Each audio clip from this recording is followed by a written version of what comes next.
Of course, y'all, I'm sorry. As I was saying, she was preparing his meal, the master meal. And she let him know that the mistress was dead. The mistress of the house was dead. He didn't care. He didn't care. He wanted to eat. All he cared about was eating.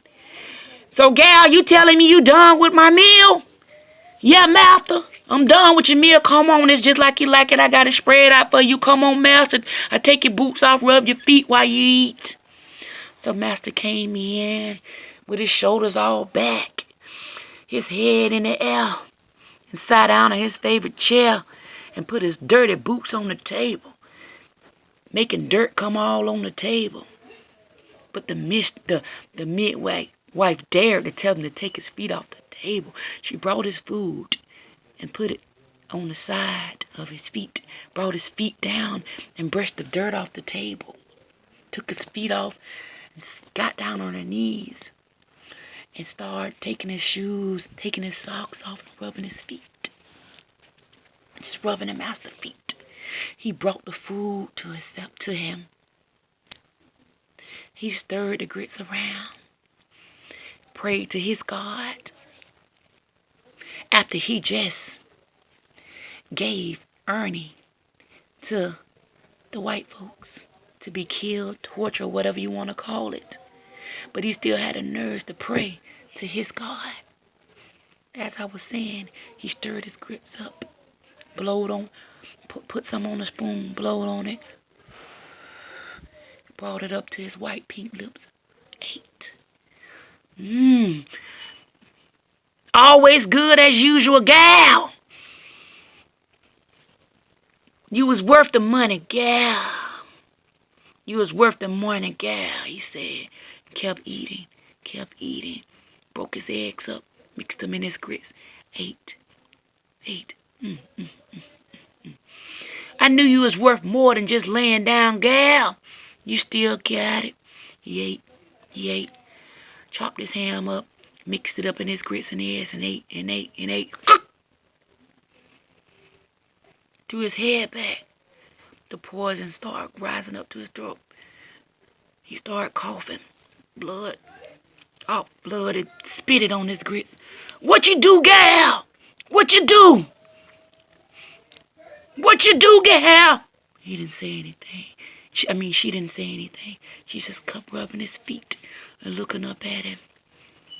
You just continue to eat that, master. That's for you. That's for you. Look. The master face fell into his favorite food and he died. Right there, eating his favorite food. The midwife dropped his feet, ran out, but thought about it and came back, took the plate, emptied it, washed it out, put it back, because she did not want them to think that she had anything to do with his death. After she put the plate up, she ran out. Master dead! Master dead! Everybody, including some of the slaves, came running to the plantation. The slaves came to see for themselves. Some of the workers came, white workers came to see was he dead too. He was dead. Go get the doctor, somebody called out. One of the slaves ran to go get a doctor for the master that was already dead. The midwife ran over to Ernie, who was barely hanging on by a piece of thread. He was bleeding everywhere. His eyes were swollen shut. His teeth was out. His lips were swollen. Go ahead and take me out, Ernie begged her. Take me out. Don't let me suffer. Take me out. And as everybody was in the master's home, gathered around, making sure he was dead, some was crying.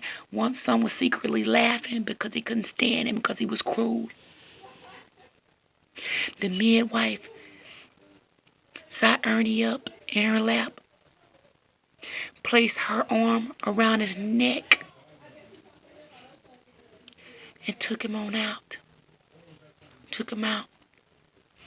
And before he took his last breath, thank you. And he died. He died. So the moral of the story is, just because Ernie was a nigger doesn't mean he wasn't human. But when you pay for somebody, they get to make that decision whether or not you get to live. But at the end of the day, Ernie chose when he got to die. Because when everybody was in the plantation, he asked the midwife to take him out, even though he suffered. He still got to choose at that very moment when he wanted to die. The mistress, she didn't get that chance. She died the way she lived. Horrible. Master went out just the way he should have went out. And that concludes my story of Ernie and the Mistress. Y'all have a beautiful, beautiful night. And I hope y'all enjoyed this story. And stay tuned. There's more to come.